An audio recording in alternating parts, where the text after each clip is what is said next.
கர்த்தருடைய பரிசுத்த நாமத்துக்கு மகிமை உண்டாகட்டும். கர்த்தர் நம்மை நேசித்து இந்த காலையில் நேரத்திலும் கூட அவருடைய வசனத்தையை கற்றுக்கிறதுக்காக கொடுத்த நல்ல வாய்ப்புக்காக நான் கர்த்தருக்கு நன்றி செலுத்துகிறேன். ஹல்லேலூயா, ஹல்லேலூயா. நாம் நேற்று கற்றுக்கின விஷயம் என்ன? வாரசர், தேவனுடைய வாரசு யார் என்பது நம் சப்ஜெக்ட். நம் சப்ஜெக்ட் சாரா கிடையாது, ஆகர கிடையாது. நம் சப்ஜெக்ட் எது?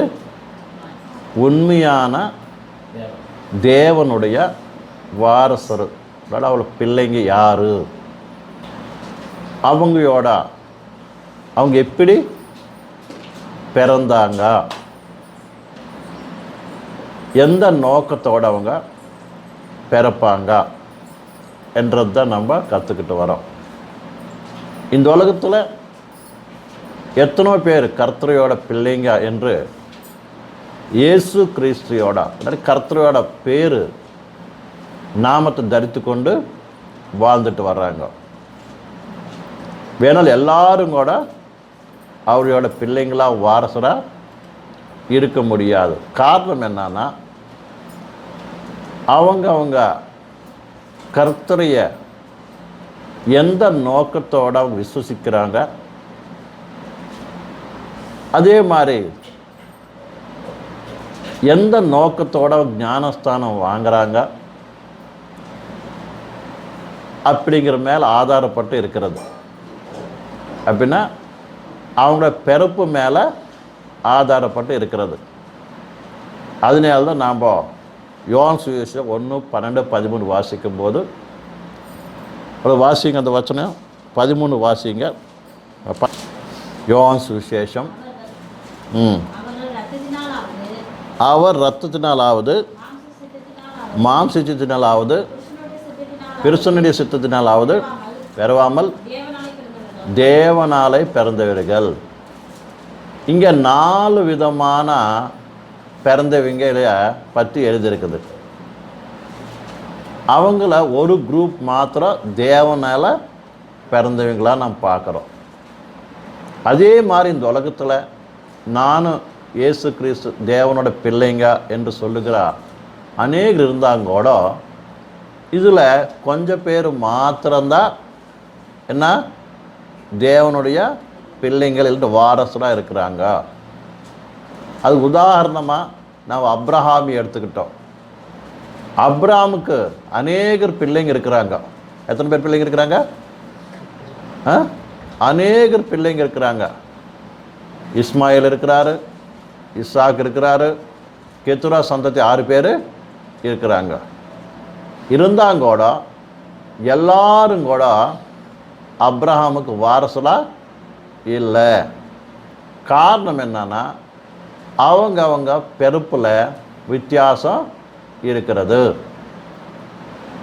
ஒருத்தர் என்னமோ மனுஷியோட ஆலோசனை பிரகாரம், அப்படின்னா சாராயோட ஆலோசனை பிரகாரம் விஸ்வாசம் இல்லாத படிக்கு, கடவுள் மேலே என்னல்ல விஸ்வாசம் இல்லாத படிக்கு சொந்த ஆலோசனையால் சொந்த புத்தினால என்ன பண்ணார்? பிறந்தவன் யார்? இஸ்மாயேலு. பேருக்கு இஸ்மாயேல் கர்த்தரோட பேர் தான்.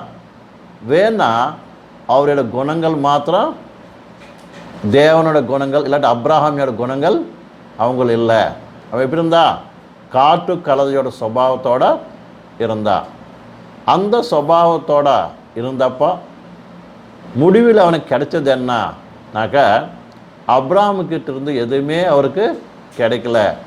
கிடைச்சதெல்லாம் ஒரு நேரம் சாப்பாடு, ஒரு பீப்பா தண்ணி மாத்திரம்தான் கிடைச்சிச்சு இல்லையா?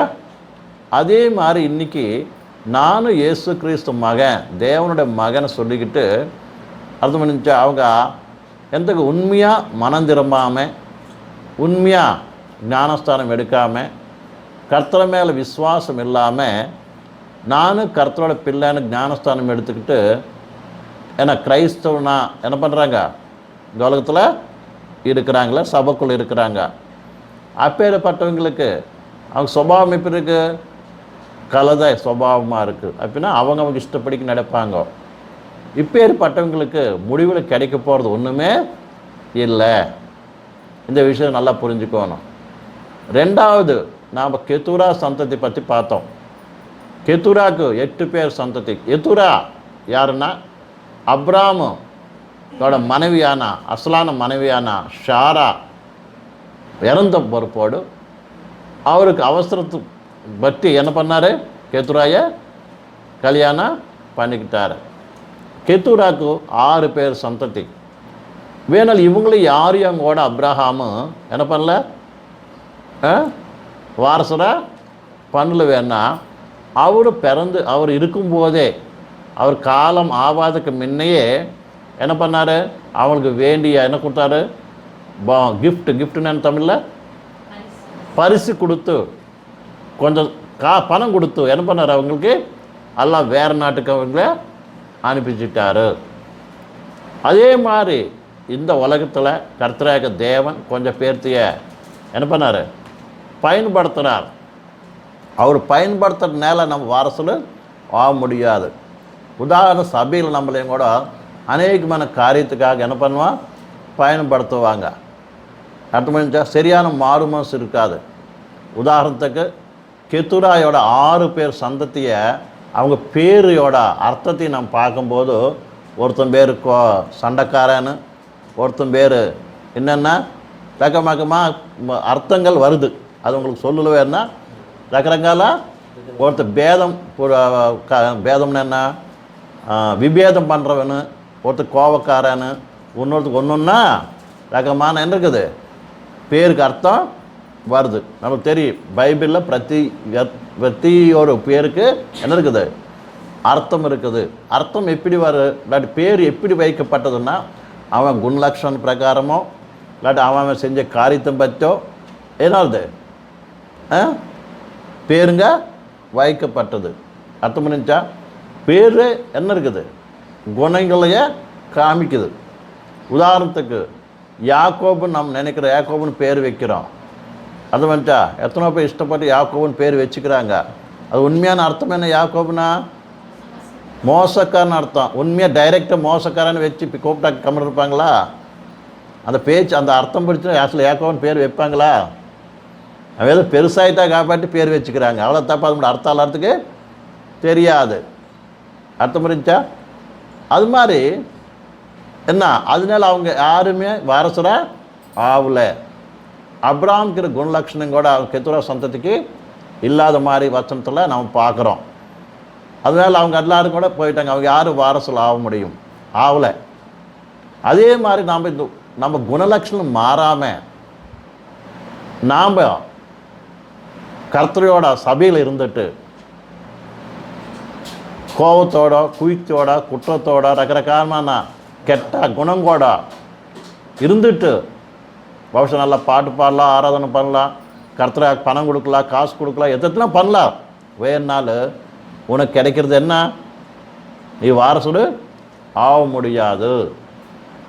ஏன்னா கலத்தியில் நம்ம 5:10 படிக்கும்போது அந்த குணங்கள் இருக்கிறவங்க யாருமே பரலோகத்துக்கு தேவனோட ராஜ்யத்துக்கு என்ன பண்ண அக்கு பிரவேசிக்கல இல்லை, அக்குதாடு ஆக மாட்டான்னு இருக்குது பைபிளில். அர்த்தம் புரிஞ்சுக்கா? பட் அதனால அப்ரஹாமியோட பிள்ளைங்கான கெத்துரா சந்ததிங்கோட என்ன ஒரு வாரசர் ஆகல. வேணாலும் அப்ரஹாமுக்கு பிறந்தவன் ஒரே ஒருத்தன் தான் என்ன வரா வாரசராக எண்ணப்பட்ட மாதிரி பார்க்குறோம். இந்த ஆறது இசாக்கு எப்படி பிறந்தானாக்க வாக்தத்த மகனாக இருக்கிறான். கர்த்தராக தேவன் அப்ரஹாம் மாதிரி வாக்தானம் பண்ணார். உங்களோட சந்ததி மூலியமா, உங்களோட சந்தானம் மூலியமா என்ன பண்ணுற, இந்த உலகத்தையே ஆசீர்விக்கிறேன்.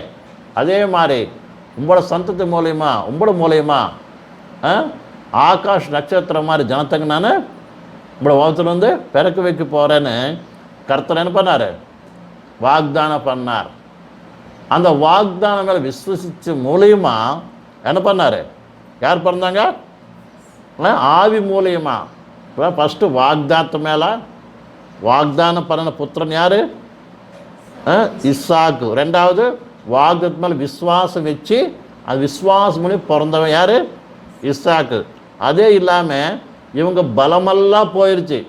அது மாதிரி அப்ராமியோட சரீர சம்பந்தமான அப்ராம் ஷாரையோட சரீர சம்பந்தமான பலத்து மூலயமா அவங்க இசாக்கு பிறக்கலை.